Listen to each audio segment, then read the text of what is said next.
Alright, so in this video we're going to cover servo settings as well as the servos installation, the transmitters settings for your airplane.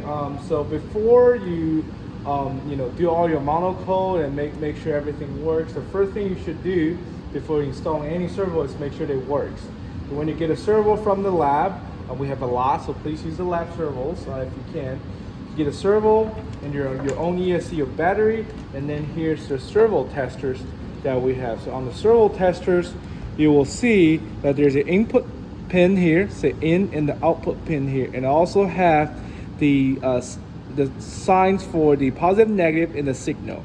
So on your ESC, you will have the ESC output, and then usually they're either white, red, black, or they're the yellow, red, brown. Okay, so the red is always the 5-volt.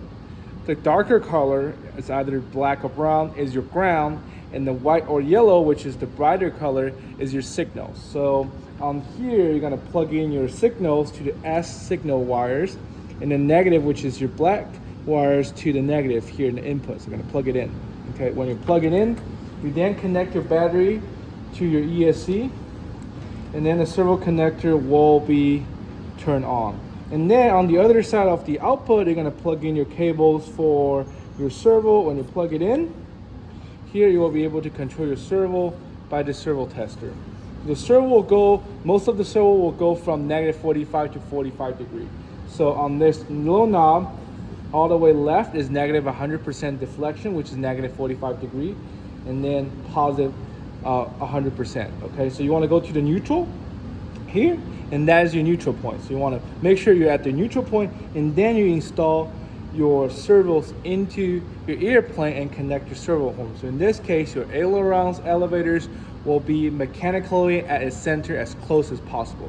If it's off by a couple degrees, we can fix that with the transmitter later on, but you want to get as close as possible. Okay, so make sure A, it works, B, you put it in and it's in the neutral position. Okay, all right, so that's the servo tester, and then we're gonna make sure we connect all the wires. So now you have this beautiful plane from Team 1 in 2024. They have all your wires going through. A good practice is when you plug in the wires, you remember each wire where they're from. So use a blue tape to name each cable so you know where they are, and you plug in from the channels for our receiver. So channel 1 through channel 8, okay? Most of the competition years will have limitations for 7 channels, and that's all you should plug it in. Again, on the side of it, you have this sign here, which is signal plus minus. So the signal wire, which is the brighter wire, should go on the top, and then the negative wire, which is the ground, should be on the bottom. So make sure you plug in on the right direction. If you plug in the wrong direction, it might not work, and sometimes if things are bad, you might fry the receiver, which is will be a damage. So make sure you do that. So plug in all the channels, know which channel is which servo. Okay, when you plug it in, you can then start your transmitter. Okay, you're gonna start your transmitter first. Okay, and in all transmitters, we're gonna program a kill switch. So kill switch is this one. You want to make sure the kill switch is on top, so it's flipped up. That means the motor is killed. And then again, these kill switch has to be manually programmed. So if you never programmed this before, the best way to do is to remove your propeller. Okay, do not install a propeller. This is just for demo so you guys can see, but when you're setting this up, remove your propeller, turn on your transmitter, then plug it in. Okay, when you plug in your battery, make sure plug in the right dimensions. Okay, all right, so we plug in the battery, and then that's the ESC starting noise. Okay, and then the plane will start at be power. So you will see on the receiver there is a green LED light. That means the receiver is healthy and it's connected to the transmitter. If it's a red light, that means it's not connected to the transmitter. If it's a blinking red light, that means there's an error or it's not being binded to your transmitter. So make sure you see this healthy. That means it's connected. Okay. Sometimes you might have a bad wire connected in there, especially the powering of the receiver is done by the ESC. So if your ESC cable is not being connected properly, there won't be any power indication. So make sure your ESC is connected properly to the receiver. that powers everything else in your airplane. If you have two ESCs, you're gonna use a Y-split wires, okay? And then in this case, if you use a Y-split, or any time you have two ESC going into your receiver, make sure you cut one of the red wires off those ESC, because you cannot have two 5 volts going into the receiver. It's gonna fry it. So there are more videos online. You can look at how people do two ESC or two motors connected on the airplane. We are not gonna introduce this in details, but Flight Test, which is a good YouTube channel, they talk in detail on how to set up two ESC and two motors on the airplane. So follow what they do. It should be really good easy to follow. All right, so when you plug in everything, we're gonna go down now to the transmitter. So on the transmitter, you're gonna first select the menu page, and then you're gonna see there are many teams already set up, and you're gonna go to your team name, and when you select your team, you have this little star on the left. And when you select on your team, you're gonna hit page. You're going down to the setup, and there is your team name. So you're gonna put your team names, and on the very bottom of this, we have a binding for it. Where's the binding? Oh, there we go. So that's where? This is the bind. So this is the bind. Okay, so when you want to bind to your receiver, you want to first unpower your receiver. So you're going to unplug the ESC wire, and there is a little reset button here. On the top of this LED light, you're going to get a little pin to hold on to this bind power, and then you're going to hit binding. You're going to enable the binding on this transmitter. This is already bind, so I'm not going to do that, but if you hit this, it's going to start to beep. And then you're gonna hold this reset button and then plug in your ESC cable.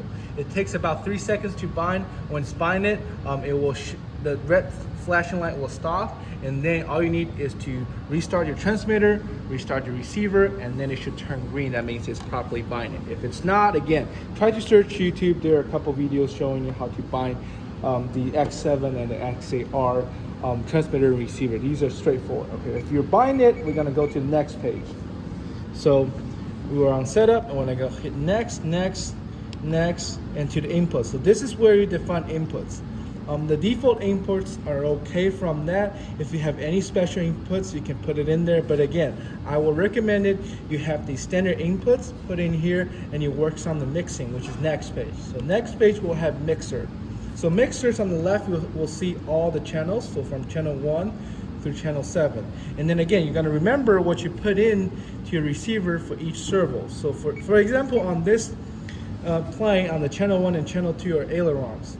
So in this case, you're gonna go into there, and you're gonna hold the buttons on the right, not click, but hold, and it will come with edit. When it goes in there, it will say what your source is. So you can hit the source. If you use aileron, that will be this switch. So you can move it, it will become this source. If I want to use anything else to control this, say this SC button, you just move the SC button and it will switch to this to move that. But I'm going to use aileron, so that's this. Okay, that's the default setting. And then next is your weight. The weight tells you how much deflection you have. If you see from the bottom, you can see its deflection range. Again, it's from negative 100% to 100%. These are not in degrees. Okay, so if I want this aileron deflect less, I can change this and go to a smaller number, and you see the range changes.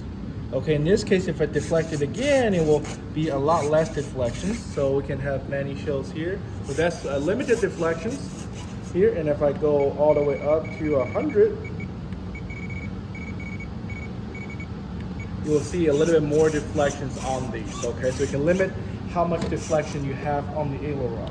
The second thing on here is, I guess the third thing on here is your offset. So the offset change your neutral point. So again, previously we say when you connect your servo horns to your servos, you can only get as close to your neutral point of your control surface as possible. So you can actually change the offset here to a number.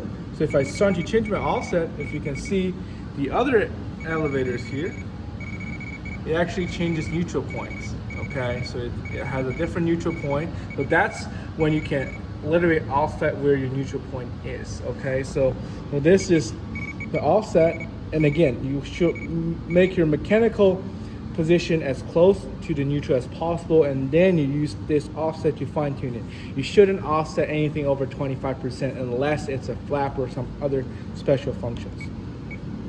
And then you're gonna enable the trim. So if you enable the trim, if I use my trim tab, which is here, you will be able to see there move a little bit angles for the trim. Okay, the trim deflection are very small, but if you enable the trim, the pilot will be able to trim the airplane. So make sure you enable the trim. Okay, all right, so that's ailerons. Your rudder and elevator setup should be similar. And then we goes down to flap. So if you go into the setup of flap is slightly different, okay? So flap, we use this switch. That's what we usually default in, okay? And then you can change your weight, change the offset. Usually depends on where you want. Your flap might be deflecting, on different locations. So you want to make sure your offset here is your neutral point. So this is because again, on this switch, this is negative 100, 0, 100. Okay, so in this case, you want to make sure if you at your stalled positions, you want to have your offset set right, so that's your flap stalled. And then if you want to deflect it more or less, you're going to change your weight. So if you want each stage of the flap deflecting more, you're going to increase your weight. And if you want to deflect less, you're going to decrease the weight. And whenever you change your weight, double check your neutral position because those might be changing. Okay, all right. So the last thing I want to talk about is a mixing. So if we look at here on this airplane, if I deflect my flap here, because of the pitching moment change on this airplane, the elevator also has a small offset. This can be set and it will come handy. Another thing you can do is when you throttle up, you can give it a little bit rudder offset to get rid of your P factors or your torque factors, or you can use your ailerons to set those. So you can do a mixing. You also can do differential throttle and all other kinds of good stuff. So what we can do here is say, right now, my elevator is on channel 6. What I'm gonna do is it's already have a preset here, so I'm gonna delete this so I can show you how you do that. You're gonna go to your flap, any flap, gonna hit long hold and you're gonna do copy. And you're gonna move this channel down to your elevator. You don't move it to the main, you're gonna move it below the elevator and it will do the plus equal. So that means this plus that, so these two inputs will be equal to what channel 6 has. Okay, so right now if you see that if I deflect my flap, my elevator goes crazy, right? So I wanna make sure I have lower, smaller weight. So I'm gonna change my weight and first change my offset to 0. And then I'm gonna change my weight to like 10%, something like that, okay? And then now I'm deflecting, and then, I see this is not the direction I want to deflect. So in this case, you can change your weight. So you can change your weight to a negative number. You can change your weight to a negative number. In this case, if you see it again, it will deflect to the right direction that I want. Okay, so make sure you do that, and then you can always do your offset to make sure it's at the right offset angles that you wish to have. Okay, so I'm setting the right numbers. In this case, again, it's doing the things that I want to do.